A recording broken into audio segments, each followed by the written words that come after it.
Ayo ikut menjadi bagian dari perubahan besar bangsa ini bersama Sahabat Pekerja Indonesia.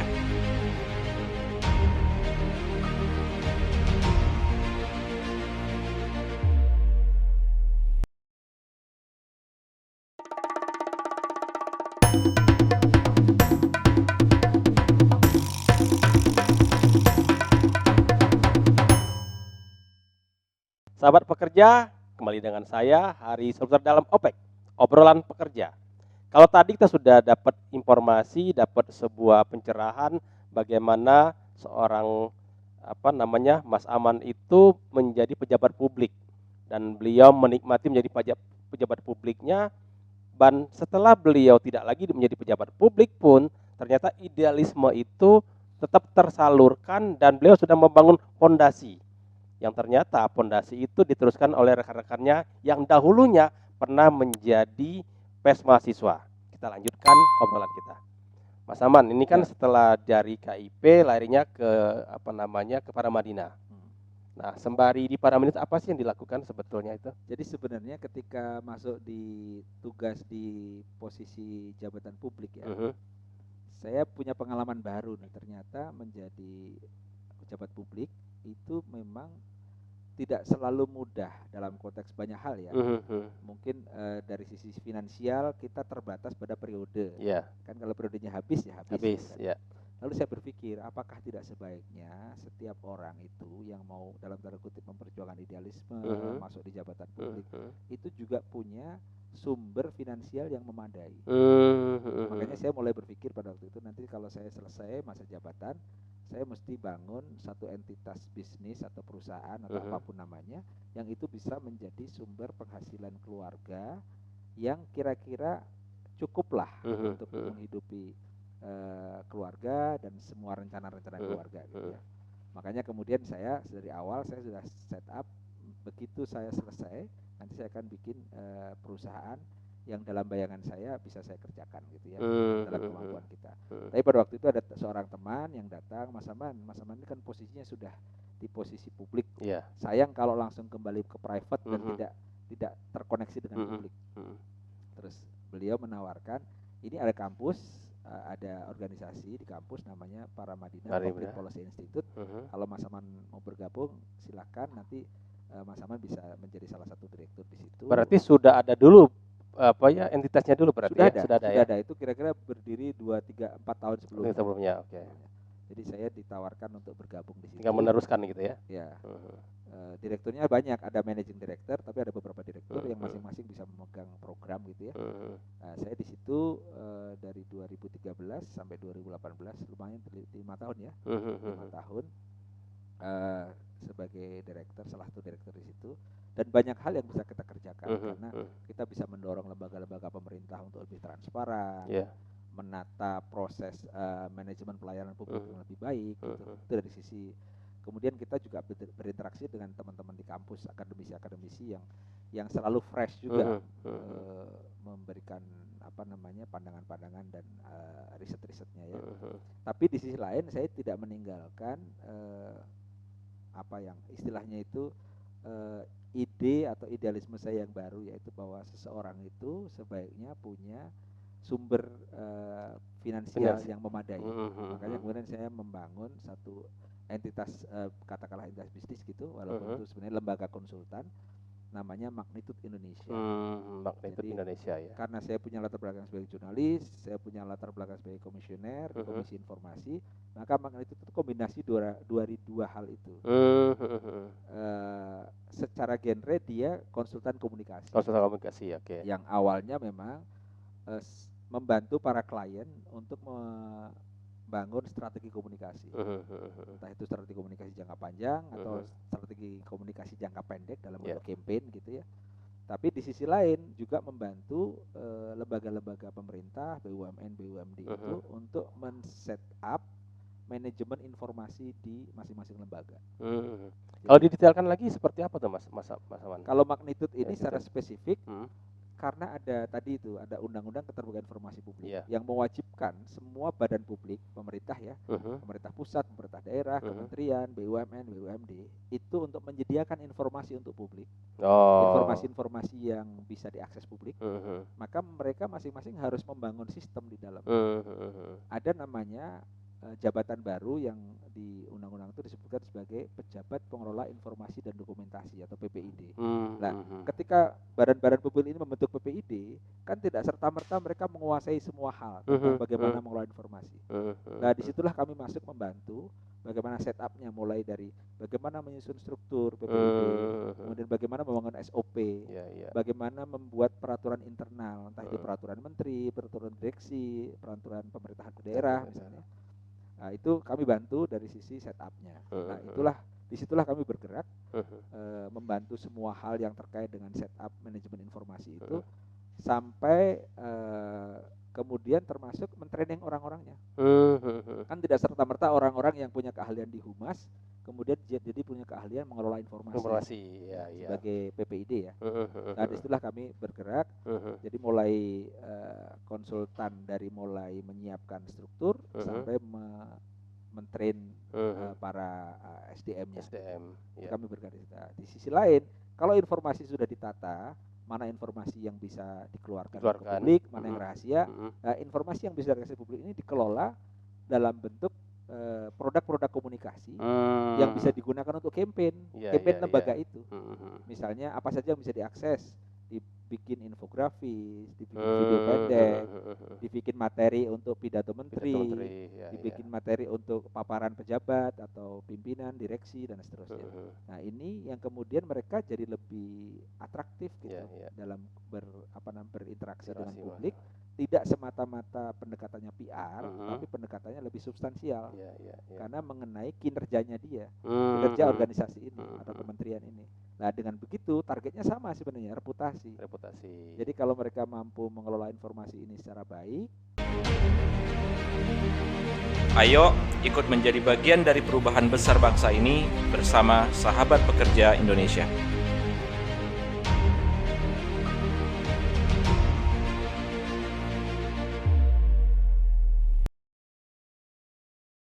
di satu sisi memenuhi kebutuhan publik, tapi di sisi lain juga bisa menaikkan reputasi mereka. Nah, disinilah perusahaan saya ini, Magneto Indonesia ini bergerak. Alhamdulillah ini sudah tahun ke-7 ya, alhamdulillah so far termasuk pandemi juga masih jalan terus, dan alhamdulillah makin kesini makin maju lah, walaupun tidak semuanya waktu saya curahkan di situ, masih ada hal-hal lain. Nah, di tahun 2019 teman-teman di Panji Masyarakat itu kemudian membentuk panjimasyarakat.com, media yang dulu majalah, kemudian sekarang di era online ini dibentuk menjadi online panjimasyarakat.com, dan saya dipanggil, diminta untuk memimpin di situ sebagai direktur utama. Dan alhamdulillah ini tahun kedua, mudah-mudahan masih bisa survive terus, dan makin, walaupun tentu agak berbeda situasinya, karena panjimasyarakat.com ini lebih menyajikan tulisan-tulisan yang sifatnya news features, bukan straight news seperti Detikcom atau Kumparan. Jadi tentu kita overheadnya lebih tidak besar. Tapi tetap on demand atau gimana? Atau umum atau gimana? Umum ya. Kita free aja, kita free aja. Jadi lebih banyak kita mewadahi para penulis yang ingin menuliskan yang sesuai dengan visi misi Panji Masyarakat ya. Jadi secara prinsip kan ini dulu dirintis oleh Buya Hamka sebagai majalah Islam, sekarang sebagai media Islam yang kira-kira itu menjadi jembatan antar kalangan, kira-kira gitu ya. Jadi siapapun menulis di sana, jadi semua orang bisa melihat tulisan-tulisan dari perspektif Islam, tetapi yang lebih tercerahkan, lebih terbuka, dan kemudian juga pemikiran-pemikiran yang dulu juga pernah dibawa oleh Panji Masyarakat di era Buya Hamka juga kita wadahi di situ. Kalau kita ingat di tahun 50-an itu kan 60-an maksud saya, itu Panji Masyarakat pernah menyajikan tulisan Bung Hatta, judulnya Demokrasi Kita waktu itu, yang kemudian tulisan itu menjadi salah satu pemicu perseteruan antara Bung Hatta dan Bung Karno ya.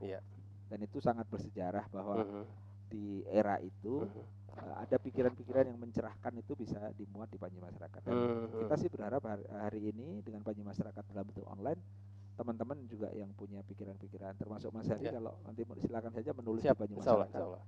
Ini bisa pertama menjadi wadah bagi para penulis dalam perspektif Islam. Ya. Di sisi lain juga mencerahkan dari sisi pandangan-pandangan yang berbeda gitu. Ya. Supaya tetap bisa jadi jembatan antar kalangan tadi. Siap, insya Allah. Mas Aman, ini kita bicara pekerja ya.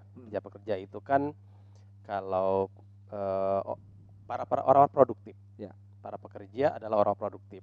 Dan kalau produktif semua, kita akan muncul namanya Indonesia Emas. Ya. Dari bonus demografi. Ya. Kalau semuanya positif dan produktif. Ya. Tetapi kalau semuanya mager, malas gerak, Ya. seperti sekarang gitu kan, atau juga negatif. Ini kan Indonesia Emas 2030, 2040 itu cuma sekedar angan-angan. Ya. Nah, dari sisi keterbukaan informasi, dari sisi kesetaraan itu menurut Mas Aman gimana tuh, Mas? Sebenarnya ada dua hal yang perlu dicatat dari pertanyaan itu. Ya. Yang pertama bahwa ini era kan era informasi. Kalau dulu mungkin waktu kita kuliah itu ada bacaan Alvin Toffler kan pernah meramalkan bahwa suatu saat tahun 2000 sekian itu akan muncul gelombang ketiga, gelombang informasi, di mana information is power. Informasi akan menjadi kekuatan yang dahsyat, dan hari ini terbukti itu. Sebenarnya hari ini semua itu relatif, semua transparan, semua bisa diakses. Tapi penyakitnya adalah bagi anak-anak muda yang hidup di era sekarang, generasi milenial, generasi Z, generasi Y, itu karena semua fasilitas tersedia hanya di gadget ini, maka seolah-olah ya begitulah dunia itu, sehingga akhirnya menimbulkan penyakit yang lain, jadi mager, malas gerak gitu ya.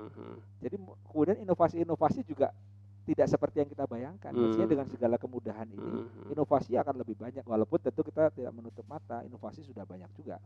Tapi yang paling utama sebenarnya kalau kita mengacu pada pola 21st century learning, jadi cara belajar di abad ke-21 itu kan ada 4C ya, 4C. Ada yang namanya critical thinking, kemudian ada creativity, terus ada communication, ada lagi yang terakhir itu collaboration. Sebenarnya fasilitas yang sekarang ada dengan revolusi informasi yang sekarang ini, kalau kita berpegang pada kemampuan yang 4 ini, maka pilihan kita apapun, menjadi pekerja, menjadi entrepreneur, insya Allah pasti akan survive. Tidak hanya survive, bahkan bisa memenangkan pertarungan dalam kehidupan ini. Termasuk di era pandemi ini ya. Betul. Kita bisa lewatin dengan smooth sebenarnya. Betul, ya. Karena ternyata ada inovasi seperti Zoom yang kita bisa semua online. Itu kan terjadi hari ini. Sebelum pandemi kita mungkin tahu, tapi tidak terlalu aware dengan itu. Nah, yang kedua menurut saya bagi anak-anak era ini, itu yang terpenting adalah merebut kesempatan bukan dari siapa-siapa, tapi dari diri kita sendiri. Sesuatu yang dianugerahkan ke kita oleh Tuhan itu yang tidak bisa ditawarkan hanya waktu saja, yang lain masih bisa. Bisa dinegosiasikan ya. Ya, waktu itu semua orang kaya, orang miskin, orang sukses, orang gagal, semua punya waktu 24 jam sehari. Kita bisa nambah. Bagaimana dengan waktu yang tersedia itu kita bisa compete dengan diri kita sendiri, bukan dengan orang lain sebenarnya, karena semua tersedia di sini. Sehingga kalau era ini semua orang itu bisa memilih profesinya sendiri, atau bahkan profesi yang belum ada. Misalnya saya bikin perusahaan Magnitude Indonesia ini sampai hari ini belum ada kompetitornya. Ini kan kita meng-create sesuatu yang dulu hanya ada di angan-angan, kita wujudkan dalam bentuk perusahaan, dan ternyata bisa. Dan saya yakin banyak orang yang mau melakukan itu, meng-create sesuatu yang dia pikirkan sendiri yang tadinya belum ada. Gitu. Nah, ini saya kira peluangnya sangat besar. Tinggal bagaimana memotivasi anak-anak muda, para calon pekerja atau calon profesional itu ya. Kalau dulu saya pernah beberapa kali ikut pelatihan manajemen misalnya ya. Kalau kita jadi pekerja, itu yang pertama kita lakukan itu adalah satu, produktif tentunya. Kemudian yang kedua, kalau bisa ambil pekerjaan atasan kita. Jadi kita jadi staff. Kita punya supervisor atau punya manajer. Kita ambil bagian Pak ya. atau Mas, saya kerjakan boleh nggak? Boleh, silakan aja. Nah, kita ambil sebanyak-banyak kerjaan dia, sehingga suatu saat ketika dia pindah ke posisi yang lebih tinggi, kita yang naik karena pikiran dia hanya kita. Si ini aja tuh. Tapi sebaliknya, kalau kita di posisi manajer, ini cerita dari teman di IBM yang waktu itu mentraining saya. Jadi saya disekolahkan ke Jepang. Sepulang dari Jepang, baru pertama kali duduk sebagai manajer, saya sudah ditanya sama bos saya, tolong kamu pikirkan siapa yang kira-kira pantas menduduki jabatan itu setelah kamu nanti. Oh. Jadi dia nggak sempat menikmati jabatan. Iya. Jadi begitu dia jadi manajer, dia harus lakukan yang terbaik, dan yang kedua, dia harus mentrain, mengkader bawahannya siapa yang siap untuk berkompetisi jadi. Otomatis dia juga pikir jadi direktur. Betul. Ya. Itulah yang membuat kemudian itu saya praktekkan. Begitu sekali saya masuk ke dunia profesional, saya praktekkan sejak hari pertama saya masuk kerja. Dan itu membuktikan bahwa posisi saya itu tidak naik dari tangga, tapi seperti naik lift, lompat dari lantai 1 ke lantai 3. 3 step ahead lah kira-kira gitu ya. Itu yang terjadi.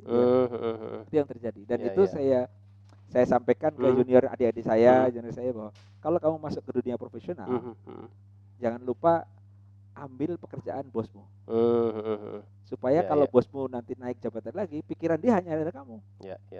Jadi kamu sebenarnya sedang berkompetisi bukan dengan orang lain, tapi dengan dirimu sendiri. Berarti kalau kita bicara 2030-2045, sebetulnya kita bukan berkompetisi hanya dari luar, tapi diri kita dulu ya. Dari diri kita dulu. Dan itu akan membuktikan, saya membuktikan bahwa kalau kita mampu berkompetisi dengan diri kita, kita itu tidak akan perlu mencari pekerjaan. Kita akan dicari pekerjaan. Dan itu saya buktikan setelah 1-2 kali di perusahaan yang berbeda. Setelah itu saya nggak pernah istilahnya kalau bahasa dulu ya, nggak pernah buat surat lamaran. Nggak pernah buat surat lamaran. Iya. Itu saya kira itu penting karena sekarang semua terbuka, orang bisa bikin apa saja. Betul. Sekarang misalnya orang-orang yang suka desain, ini dia bisa desain, dijual di aplikasi-aplikasi itu dia bisa terima fee dari situ dan seterusnya. Mas Aman, ini terakhir pertanyaan dari saya. Ada nggak mimpi yang belum terlaksana atau mungkin apa nih the end of the dream dari seorang Mas Aman gitu? Kalau saya nasihat dari bapak saya itu kan, yaitu sebenarnya itu perintah dari agama kita ya, dari Rasulullah mengatakan bahwa khairun nas anfa'uhum linnas, bahwa orang yang paling baik itu adalah yang bermanfaat bagi orang lain. Mengukur kemanfaatan itu kan relatif ya. Kalau di era ini itu kita mengukur kemanfaatan dari luasnya orang berdampak. Tapi poinnya adalah kalau dari sisi saya, karena saya setelah jadi eksekutif lalu mau apa? Saya ingin jadi penulis ya, menulis sesuatu. Karena dengan menulis itu apa yang kita pikirkan itu menjadi abadi ya. Nah, dari situlah mudah-mudahan ada yang mau baca gitu ya. Karena kalau kita nggak menulis, mungkin kita begini saja, mungkin di digital ada. Tapi kalau kita menulis, insya Allah ke depan orang akan bisa tetap membaca yang pernah kita jalani. Saya dulu juga begitu kan, dari baca biografi orang-orang, tulisan mereka, saya bisa menjalani tanpa kita pernah ketemu orang itu. Dan sekarang kita di posisi itu. Ya, itu posisi itu ya. Jadi sebaiknya kita mengabadikan apa yang kita kerjakan, supaya kalau ada yang baik bisa ditiru, kalau yang nggak baik bisa dihindari. Gitu. Saya kira itu yang paling. Cuman kan memang penulis ini, kalau zaman dulu orang jadi penulis itu wah nggak ada duitnya kira-kira gitu kan. Tapi kan di era tertentu orang itu kan udah selesai semua itu kan. Artinya ya mungkin ada juga penulis yang hebat kayak J.K. Rowling yang bisa menghasilkan miliaran atau triliunan dari tulisannya ya. Tapi mungkin tidak dalam posisi itu sebenarnya. Posisi saya adalah bagaimana memberikan kemanfaatan yang lebih luas bagi orang lain dan kita tetap bisa berkiprah dengan sebaik-baiknya untuk generasi lebih ke depan nanti gitu. Baik. Sahabat pekerja, menarik. Beliau punya mimpi, ini juga warisan dari orang tua beliau, jadilah manusia yang terbaik, yang sebenarnya itu adalah yang beri manfaat pada orang lain. Lewat apa? Lewat warisan dengan cara menulis. Siapa apapun kita, sekuat apapun kita, sepuluh apapun kita, kalau tidak pernah kita tuliskan dan tidak pernah dituliskan, orang tidak kenal. Tapi dengan adanya kita menuliskan, itu akan dikenal abadi. Dan kita mendapat inspirasi dari orang luar biasa dalam OPEK, obrolan pekerja, bersama saya Hari Solputra. Tetap stay tune terus di video podcast OPEK, obrolan pekerja. Terima kasih sahabat pekerja.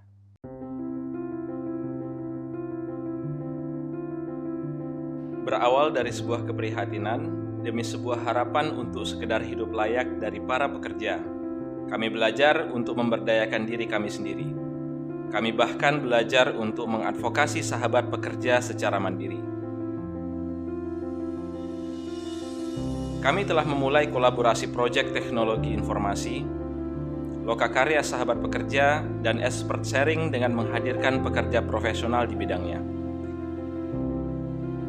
Ayo ikut menjadi bagian dari perubahan besar bangsa ini bersama Sahabat Pekerja Indonesia.